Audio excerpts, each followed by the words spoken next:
وبركاته. وعليكم السلام ورحمة الله وبركاته.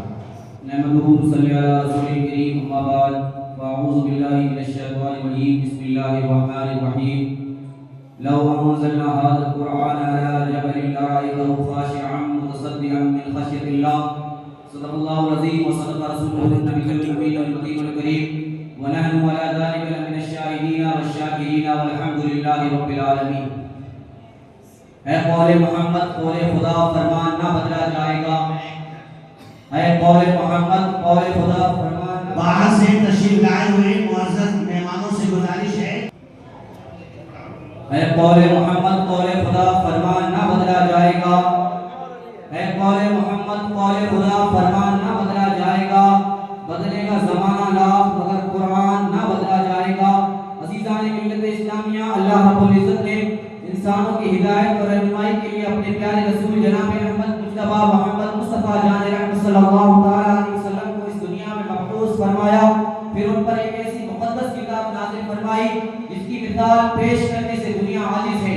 عزیزان ملت اسلامیہ، ہمارے آقا کی آمد سے پہلے دنیا ظلم و ستم کا گہوارہ بنی ہوئی تھی. تہذیب و تمدن کا جنازہ اٹھ چکا تھا. پوری دنیا جہالت اور تاریکیوں کی امان کا بنی ہوئی تھی. انسانیت تڑپ تڑپ کر دم توڑ چکی تھی. ہمارے آقا اس دنیا میں تشریف لائے تو آپ کی آمد سے سرزمین عرب کا گوشہ گوشہ پکائے نور بن گیا. ہر طرف علم و حکمت کے چشمے پھوٹ پڑے. الفت و محبت کا بول بالا ہو گیا. آپ کے نور سے ساری دنیا جگمگا اٹھی. پھر رب قدیر نے آپ کو کیسی کتاب عطا فرمائی جس کے بارے میں رب قدیر خود ارشاد فرماتا ہے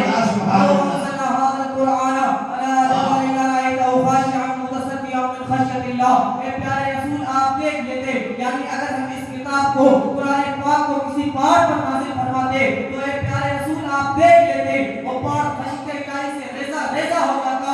غور کرنے کا مقام ہے یہ کتاب جسے ہم قرآن کے نام سے جانتے ہیں. یہ اتنی عظیم و قوت و طاقت والی ہے جس سے پہاڑ منظور ہو جائے. سنگ لاکھ چٹانوں کی دھجیاں فضائے آسمانی میں بکھر جائے. اسی سے اندازہ لگایا جا سکتا ہے کہ اس کتاب نے لوگوں کے ذہن و فکر میں کیسا انقلاب برپا کر دیا ہوگا. عزیزان ملت اسلامیہ، ایک مرتبہ میرے آقا علیہ السلام ایک اونٹی پر سوار ہو کر پہاڑی کے اوپر سے گزر رہے تھے. اتنے میں حضور علیہ السلام پر کچھ آیتیں نازل ہونے لگی. ان آیتوں کی فوج سے اونٹی بگڑا اٹھی. اس کے پیر پہاڑ کی سخت چٹان میں دھس گئے.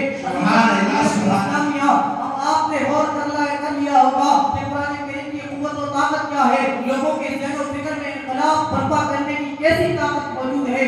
عزیزان ملت اسلامیہ، عرب کے وہ لوگ اگرچہ ناخواندہ اور جاہل و گوار تھے، تہذیب و تمدن سے عاری تھے، لیکن اس کے باوجود ان کی زبان آوری اور قادر الکلامی پوری دنیا میں بے مثال تھی. ان کی فساد و بلاغت کا ڈنکا پورے عالم میں بج رہا تھا.